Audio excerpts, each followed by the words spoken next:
हाय जोडियंस। तो हम बड़े भाई साहब नामक कहानी पढ़ रहे हैं, है ना। यह किसकी कहानी है? यह प्रेमचंद जी की कहानी है। उनकी स्कूल लाइफ के बारे में वह बता रहे हैं। मुख्य कथापात्र कौन कौन है इस कहानी में? हमारे लेखक प्रेमचंद जी और उसके बड़े भाई साहब। तो बड़े भाई साहब का स्वभाव कैसा है? उसकी स्वभाव तो वो तो बहुत अध्ययनशील थे। जब उसको देखो उसके हाथ में एक पुस्तक होगी, वह सदैव पढ़ते रहते हैं। लेकिन हमारा छोटा भाई प्रेमचंद जी कैसा है? वो तो पढ़ने से ज्यादा खेल कूद को बहुत पसंद करते थे, इसलिए सदैव बाहर जाकर अपने दोस्तों के साथ खेलते रहते हैं।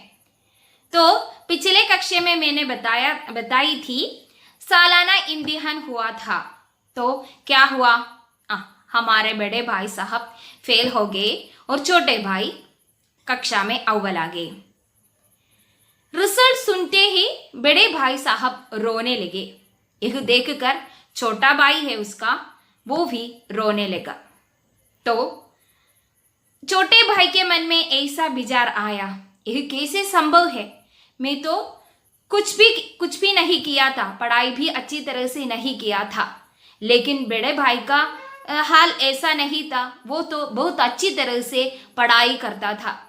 सुबह उड़कर पढ़ाई करता था, शाम को पढ़ाई करता था और कक्षा में जाकर भी पढ़ाई करता था। लेकिन फिर भी बहु फेल हो गई और मैं पास हो गई। ये कैसे संभव हो सकता है? मुझे भी बहुत आश्चर्य हुआ। लेकिन क्या है, उनके मन में ऐसा भी विचार आया कि अगर मैं भी फेल हो जाता तो मेरा भाई इतना दुखी नहीं होता। और कुछ देर बाद उनके मन में ऐसा भी विचार आया, मैं और मेरे भैया के बीच में कक्षा में केवल एक कक्षा के अंदर है, यानी वो तो अब 9वीं कक्षा में है, यानी 9th स्टैंडर्ड में, और मैं पास होकर 8वीं कक्षा में आया है, यानी 8th स्टैंडर्ड में आया है। और उसके मन में वह सोचने लगा कि अगर भाई एक बार फिर फेल हो गया तो नेक्स्ट ईयर में मैं उनके साथ बैठकर पढ़ूंगी, यानी 9th स्टैंडर्ड में उनके साथ बैठकर मैं पढ़ूंगी, ऐसे सोचने लगा। लेकिन कुछ देर बाद उनके विचार का कुछ बदलाव आया। वो तो विचार करने लगे, सोचने लगे, ऐसे सोचना भी बहुत गलत है। वो तो मेरा बड़ा भाई है, मुझसे 5 साल बड़ा है, वो मुझसे ज्यादा जीवन देखा है, वह उनको बहुत अनुभव है। उस अनुभव के आधार पर वह मुझे डांटते रहते हैं। वो तो मेरी अच्छाई के लिए डांटता है, मेरी अच्छी भविष्य के लिए वह मुझे डांटता रहता है। ऐसे सोच लिया हमारे छोटे भाई। अब हमारे बड़े भाई का स्वभाव कैसे बदल गया? वो तो बहुत नरम हो गया, सॉफ्ट हो गया। अब बड़े भाई साहब छोटे को कुछ भी नहीं कहते हैं, उनको कोई फर्क नहीं है, वह कहाँ गए और कब आए इसका कोई फर्क उसको नहीं था। इसलिए वह सदैव मूग रहता था, लेकिन उनके हाथ में पुस्तक होगी, पढ़ते रहते होंगे। ओके, तो नरम होने के कारण हमारा छोटे भाई क्या करने लगा? वो तो सदा बाहर जाता है और खेलते रहते हैं, पढ़ाई बिल्कुल छोड़ दिया था। पहले बड़े भाई साहब के डर से कुछ पढ़ते थे, लेकिन अब सब कुछ छोड़ दिया, सिर्फ खेलना कूदना ही बन गया। अभी एक नया शौक पैदा हुआ है उसके मन में। क्या है? पतंग उड़ाने का शौक आ गया है, यानी काइट। ओके, तो एक दिन क्या हुआ बच्चों? एक दिन शाम को वह पतंग उड़ाने के लिए दूर एक मैदान में, बासा के समीप के एक मैदान में गया था। तो अचानक उसके हाथ से पतंग टूट गया। पतंग आकाश में उड़ रहा है। वह सभी बच्चे, यानी लेखक और लेखक के कुछ दोस्त, बासारी लौंडे, ये भी उस पतंग के पीछे दौड़ रहा है, बहुत जोर से चिल्लाकर उसके पीछे दौड़ रहा है। उसके आंखें पतंग की ओर है, सड़क पर नहीं है। इसलिए उनको मालूम नहीं था कि आगे कौन आ रहा है, पीछे कौन आ रहा है, सामने कौन खड़ा है, ये सब कुछ उनको मालूम नहीं था। वो तो उस पतंग को पकड़ने के लिए जोर से चिल्लाकर एंजॉय करके उसके पीछे भाग रहा है। उस समय अचानक एक घटना घटी। वहां हमारे बड़े भाई साहब आ गया। वो तो बाजार से आ रहा था, कुछ सामान खरीदने के लिए बाजार गया था और वह वापस हॉस्टल जा रहा था। तो क्या हुआ बच्चों, बड़े भाई साहब से टकरा गई। कौन? हमारी छोटे। जब वह बड़े भाई साहब को देखा तो वह डर गई, वह घबरा गई। ओके, तो क्या हुआ, बड़े भाई साहब उसके हाथ पकड़े, छोटे के हाथ पकड़े और गुस्से से बोलने लगे, अरे छोटे, तुम्हें शर्म नहीं आती इस बासारी लोंडों के साथ ऐसे पतंग पकड़ने के लिए दौड़ने को? तुम क्या करते हो? अब तुम 8वीं दर्जे में हो, उसकी तो रिस्पॉन्सिबिलिटी तुम्हारी ऊपर है, बहुत कुछ पढ़ने के लिए है।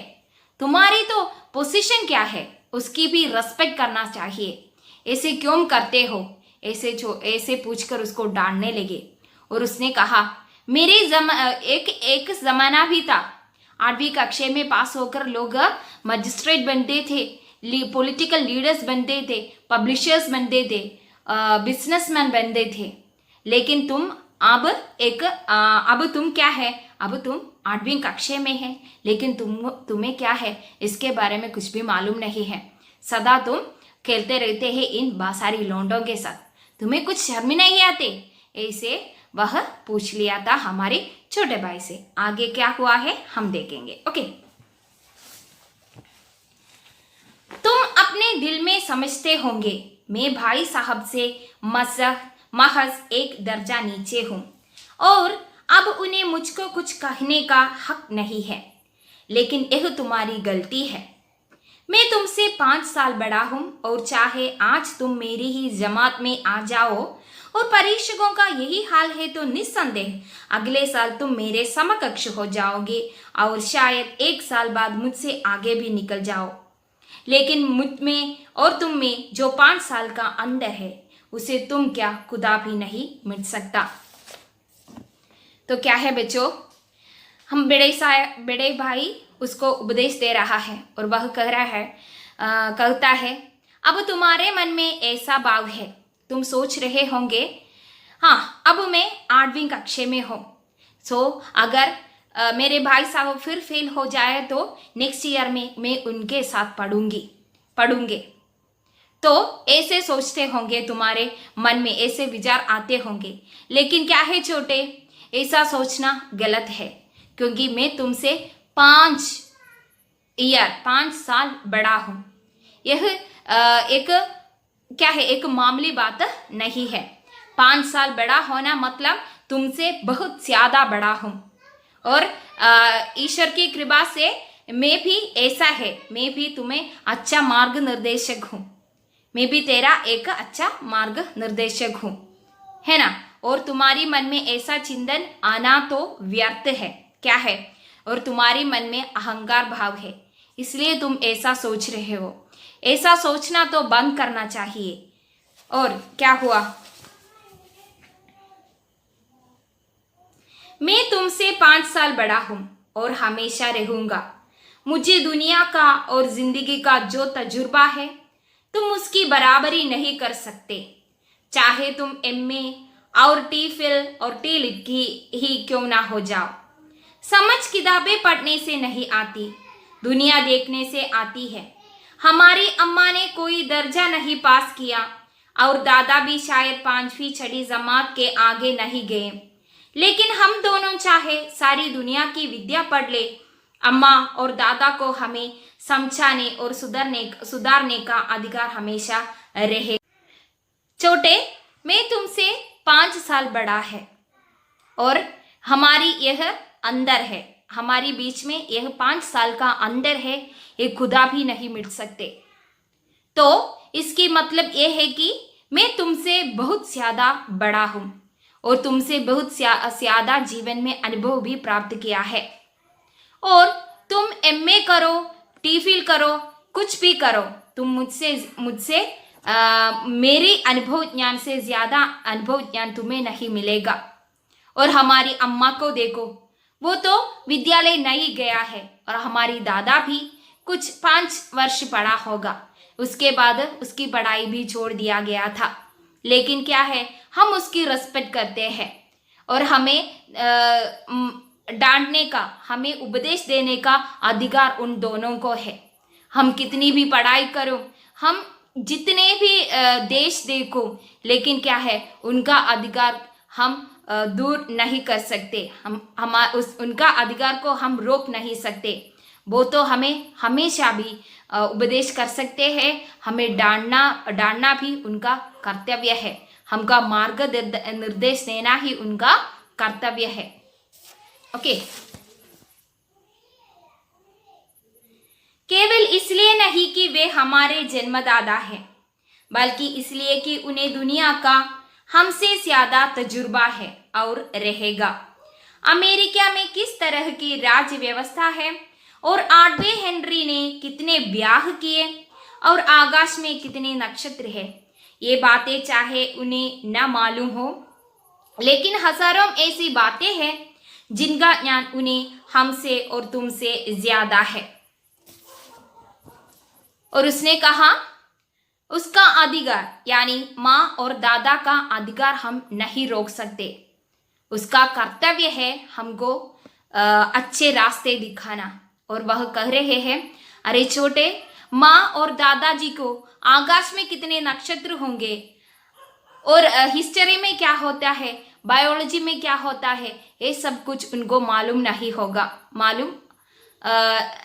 होगा। लेकिन क्या है, उनको जीवन में जो कुछ अनुभव उन्हें मिला है वो तो उसके पास है। उस अनुभव के माध्यम से और उस अनुभव के आधार से वह हमसे डांटते हैं और हमें अच्छा रास्ता वह दिखाता है। ऐसा है उसका कर्तव्य। और जितने भी पढ़ाई करने से हम उसके साथ उसके बराबर नहीं कर सकते। ये है हम और उन लोगों के अंदर हमसे उनकी तरह किसी दूसरों को रास्ता दिखाना नहीं हो सकता है, क्योंकि उतना ज्ञान, उतना अनुभव ज्ञान हमें नहीं है। ओके,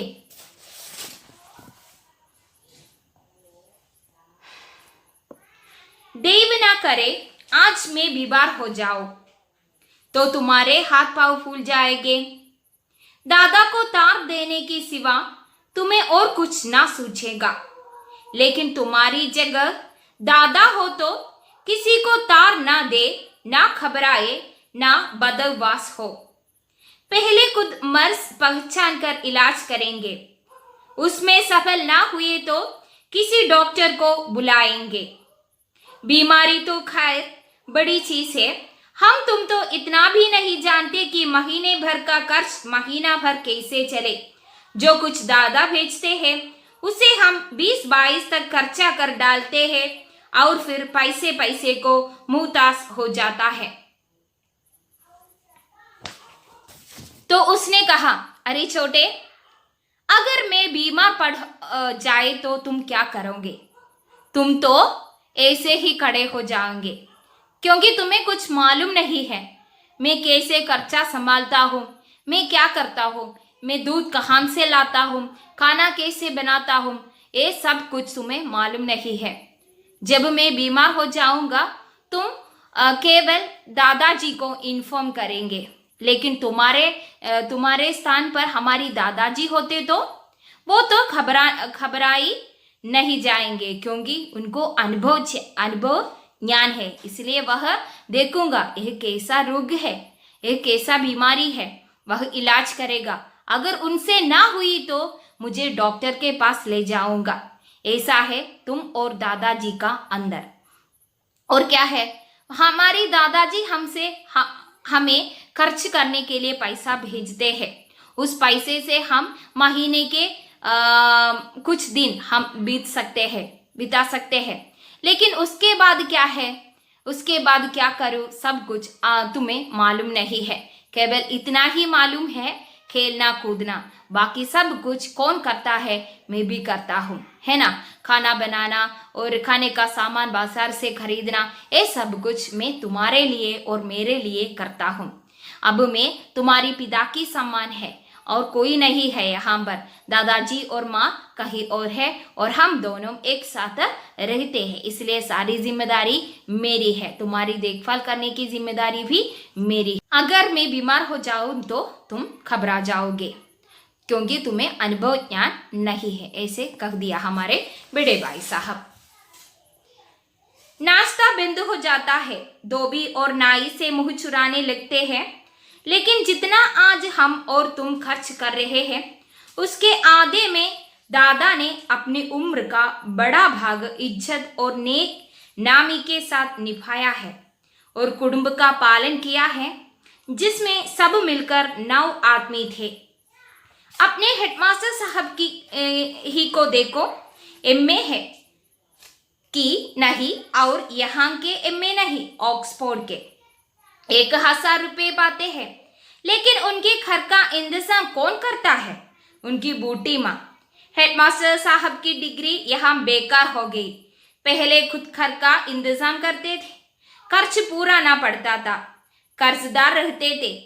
जब से उनकी माता जी ने प्रबंध अपने हाथ में ले लिया है, जैसे घर में लक्ष्मी आई है, तो भाईजान यह जरूर दिल से निकाल डालो कि तुम मेरे समीप आ गए हो और अब स्वतंत्र हो। मेरे देखते तुम बेराह ना चलने पाओगे। अगर तुम यो न मानोगे तो थप्पड़ दिखाकर इसका प्रयोग भी कर सकता हूँ।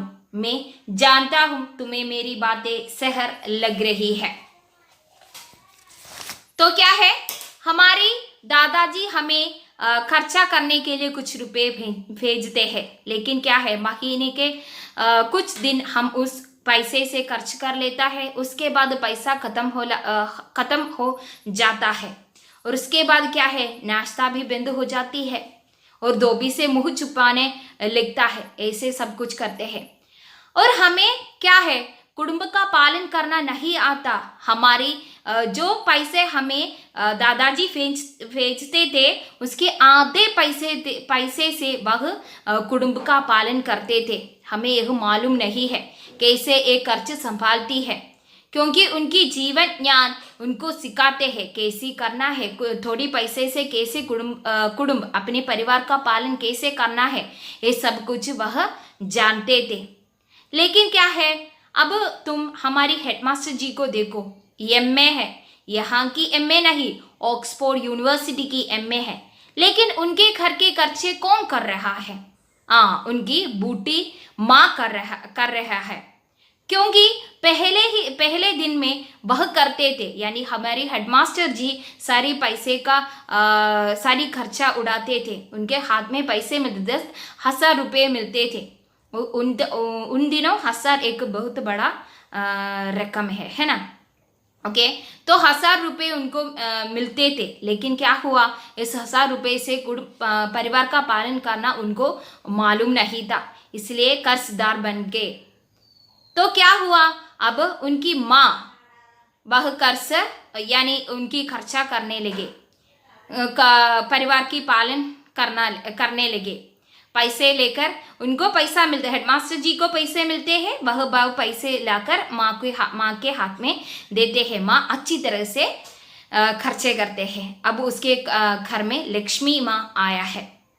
तो ऐसा है, हमें विद्या होंगी, बहुत ज्ञान होंगे, हमें पुस्तकों से बहुत अधिक ज्ञान मिलते होंगे, लेकिन क्या है, जीवन में जो कुछ अनुभव हमें मिलते हैं वह है इनसे ज़्यादा बहुत मूल्य, बहुत बड़ा ज्ञान ऐसा है। जीवन से जो कुछ अनुभव हमें मिलते हैं वह है हमारा बहुत बड़ा विद्या, बहुत बड़ा ज्ञान वह होगा। तो मेरे प्यारे छोटे, तुम मन में ऐसा सोचना बिल्कुल छोड़ दो, क्योंकि तुम अब मेरे समीप आया है तो मैं आज़ाद हूँ। मैं अब 9वीं कक्षा में आने वाला है, ऐसा सोचना बंद करो। अगर तुम मेरे बात ना सुना तो मैं तुम्हें मारूंगी, एक थप्पड़ दे दूंगी, इसके लिए भी मैं तैयार हूँ, ऐसे वह कहने लगे। तो हमारी छोटे भाई साहब ये सब सुनकर उनके सामने सिर झुकाकर खड़ा हो गया है। तो उसके बाद क्या हुआ है, मैं उनकी इस नई युक्ति से नतमस्तक हो गया। मुझे आज सचमुच अपनी लिखुता का अनुभव हुआ और भाई साहब के प्रति मेरे मन में श्रद्धा उत्पन्न हुई। मैंने सजल आंखों से कहा, हरगिज नहीं, आप जो कुछ फरमा रहे हैं वह बिल्कुल सच है और आपको उसके कहने का अधिकार है। फाही साहब ने मुझे गले से लगा लिया और बोले, मैं कनकौवे उड़ाने को मना नहीं करता, मेरा भी जी ललचाता है, लेकिन करूँ क्या? खुद बेराह चलूं तो तुम्हारी रक्षा कैसे करूं? यह कर्तव्य भी तो मेरे सिर में है। संयोग से उसी वक्त एक कटा हुआ कनकौवा हमारे ऊपर से गुजरा। उसकी डोर लड़क रही थी। लड़कों का एक गोल पीछे पीछे दौड़ा चला आता था। भाई साहब लंबे ही उछलकर उसकी डोर पकड़ ली और बेदहाश हॉस्टल की तरफ दौड़े। मैं पीछे पीछे दौड़ रहा था। तो क्या है बच्चों, अब हमारे बड़े भाई साहब की इस नई युक्ति को छोटे भाई साहब अपनाई। उसको सब कुछ उनकी दिल में और उसकी मस्तिष्क में आ गया था। वह कहने लगे, नहीं भाई साहब, मुझे मारो मत, मुझे स्वीकार है, मुझे मालूम है अब जो कुछ कहा था सब कुछ मेरे दिमाग में आ गया है। आज से लेकर मैं अच्छी तरह से पढ़ूंगा, ऐसे कह दिया था। तो बड़े भाई साहब ने क्या किया, और छोटे भाई साहब की आंख में आंसू देखकर बड़े भाई भी बहुत दुखी हुए, और वो तो छोटे को अपने गले लगा लिया और उसने कहा, छोटे, मैं भी पतंग उड़ाना चाहता हूँ, मेरा भी जी ललचाता है पतंग उड़ाने के लिए, लेकिन क्या है, मैं ऐसे करूँगा तो तुम्हारी रक्षा कौन करेगा? मैं भी बहराव चलूँ तो तुम भी मेरे पीछे आ जाओगी, लेकिन क्या है, ऐसा करना मेरे लिए मना है क्योंकि मैं तुमसे 5 साल बड़ा है, इसलिए बहराव चलना गलत है। तुम्हारी रक्षा तो मेरी जिम्मेदारी है ना, इसलिए मैं अच्छी तरह से पढ़ता हूँ, तुम भी मेरी तरह पढ़ो। और क्या हुआ, अचानक उस समय संयोग से उसके ऊपर से यानी उसके आकाश से एक कटी हुई पतंग उनके ओर आ रहा था। हमारे बड़े भाई साहब तो बहुत लंबे थे, इसलिए वह कूदकर उसका डोर पकड़ लिया और वह डोर पकड़कर वह हॉस्टल की तरफ दौड़ने लगा। हमारे छोटे भाई बहुत खुश होकर उसके पीछे दौड़ने लगा और सारी बच्चे भी उन लोगों के पीछे हॉस्टल की ओर दौड़ने लगा। यह था हमारी बड़े भाई साहब की कहानी, यानी हमारी प्रेमचंद की कहानी। इसमें से हमें एक संदेश मिलते हैं कि छोटे लोग बड़े बुजुर्गों का आदर करना चाहिए। जो कुछ हमसे कहते हैं वह लोग सब कुछ हमें मानना होगा, क्योंकि हमसे ज़्यादा जीवन का अनुभव उन लोगों का है, तो उसका बात बिल्कुल ठीक होगी। पहले हमें यह बहुत बुरा लगेगा, लेकिन बाद में सब कुछ मीठा हो जाएगा, ऐसे है। तो बच्चों, नेक्स्ट क्लास में मिलेंगे, बाय।